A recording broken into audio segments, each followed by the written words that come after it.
അതില് ടസ്കേഴ്സ് എന്ന് പറയുന്ന അല്ലേ കുറെ ടീമിന്റെ ടസ്കേഴ്സ് എന്നല്ലേ കൊമ്പന്മാരായിട്ടുള്ള ആളുകൾക്ക് നല്ലൊരു കൈയടിയാവും.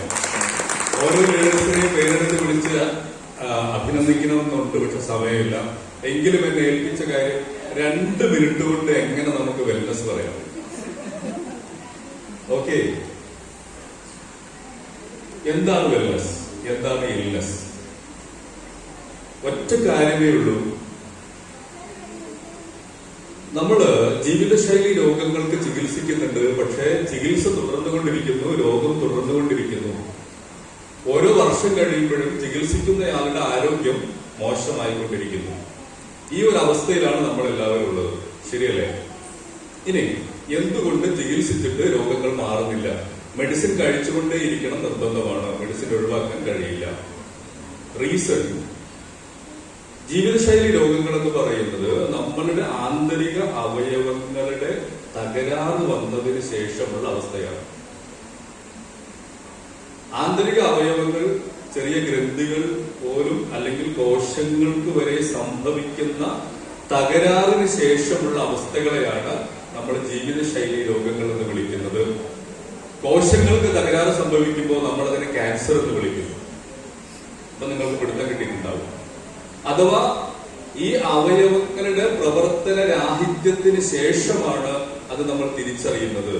റീസൺ, കിഡ്നി പ്രവർത്തനരഹിതമായാൽ അതിനുശേഷമാണ് കിഡ്നിയുടെ പ്രവർത്തനത്തിന്റെ ഗുണം നമുക്ക് ഓർമ്മ വരികയുള്ളൂ. കിഡ്നി നഷ്ടപ്പെട്ട ഒരു മനുഷ്യന് ജീവിക്കാൻ പറ്റുമോ?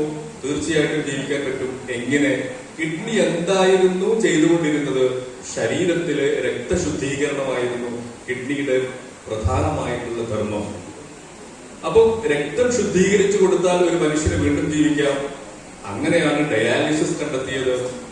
ഡയാലിസിസ് യൂണിറ്റ് വഴി ഒരാളുടെ രക്തം ശുദ്ധീകരിച്ചു കൊടുത്തു കഴിയുമ്പോൾ അദ്ദേഹത്തിന് വീണ്ടും ജീവിക്കാൻ വേണ്ടി സാധിക്കുന്നു. പ്രമേഹം എന്ന് പറയുന്നത് പാൻക്രിയാസ് ഗ്രന്ഥിയുടെ തകരാറാണ്. പാൻക്രിയാസ് എന്താണ് ചെയ്യുന്നത്? ഇൻസുലിൻ ബാലൻസ് ചെയ്തുകൊണ്ടിരിക്കുന്നു. അപ്പൊ പാൻക്രിയാസ് തകരാറായാലും പുറമേ നിന്ന് ഇൻസുലിൻ കിട്ടുകയാണെങ്കിൽ ഒരു വ്യക്തിക്ക് വീണ്ടും ജീവിക്കാൻ പറ്റും. അതാണ് ഇന്ന് നടന്നുകൊണ്ടിരിക്കുന്നത്. ഇനി നമ്മൾ എന്താണ് പ്രൊവൈഡ് ചെയ്യുന്നത്? എന്തുകൊണ്ടാണ് മനുഷ്യ ശരീരത്തിലെ കോശങ്ങൾക്കും അവയവങ്ങൾക്കും തകരാറ് സംഭവിക്കുന്നത്? അതിന് വേൾഡ് ഹെൽത്ത് ഓർഗനൈസേഷൻ 4 കാരണങ്ങൾ പറഞ്ഞിട്ടുണ്ട്. ഈ കാരണങ്ങൾ ഒന്ന് കറക്റ്റായിട്ട് മനസ്സിലാക്കി കഴിഞ്ഞാൽ നമ്മൾ എന്താണ് ജനങ്ങൾക്ക് പ്രൊവൈഡ് ചെയ്യുന്നത് എന്നും അതിന്റെ ആത്മാഭിമാനത്തോടു കൂടിയുള്ള പ്രവർത്തനങ്ങളും നമുക്ക് നടത്താൻ വേണ്ടി സാധിക്കും.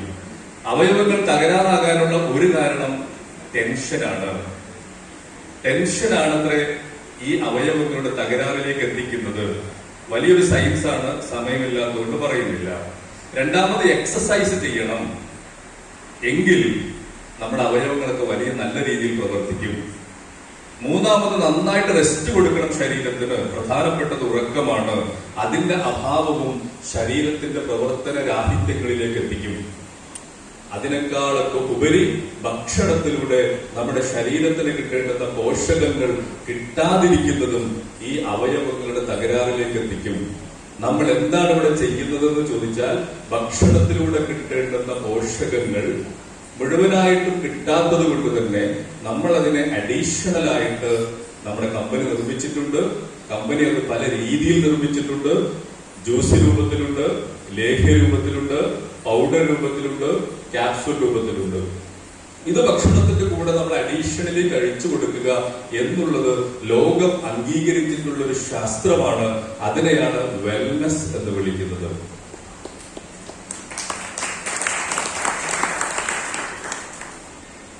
അപ്പോ ആരോഗ്യം സംരക്ഷിക്കുന്നതിന് പോഷകങ്ങൾ നിർബന്ധമാണ്. ഇനി നമ്മുടെ പ്രോഡക്റ്റുകളിൽ മറ്റു ചില പ്രോഡക്റ്റുകളുണ്ട്. ഓൾറെഡി അസുഖമുള്ള ആളുകൾക്ക് കൊടുക്കാൻ പറ്റുന്ന പ്രൊപ്രൈറ്ററി മെഡിസിനുകളുണ്ട്. ഏതുപോലെ? നമ്മളുടെ നോവേദന ക്യാപ്സൂൾ പോലെ, വിമൻ കമ്പാനിയൻ പോലെ, ഇങ്ങനെയുള്ള ധാരാളം ഉൽപ്പന്നങ്ങളുമുണ്ട്. ഈ ഉൽപ്പന്നങ്ങൾ കഴിക്കുന്നതോടുകൂടി തന്നെ നിലവിലുള്ള അസുഖങ്ങളെ നമുക്ക് ഭേദപ്പെടുത്താൻ സാധിക്കും. അപ്പൊ ചുരുക്കി പറഞ്ഞു കഴിഞ്ഞാൽ, ന്യൂട്രീഷണൽ സപ്ലിമെന്റുകൾ ആർക്കും ഉപയോഗിക്കണം? എല്ലാവരും ഉപയോഗിക്കണം. അതിന്റെ കൂട്ടത്തിൽ സ്പെഷ്യലായിട്ട് രോഗമുള്ള ആളുകൾ അതിന് കമ്പനി പറഞ്ഞിട്ടുള്ള പ്രോഡക്റ്റുകൾ കൂടി അഡീഷണൽ ആയിട്ട് ഉപയോഗിക്കുക. രോഗമില്ലാത്ത ആളുകൾ ഈ ന്യൂട്രീഷണൽ സപ്ലിമെന്റുകൾ കണ്ടിന്യൂസ് ആയിട്ട് ഉപയോഗിക്കുക.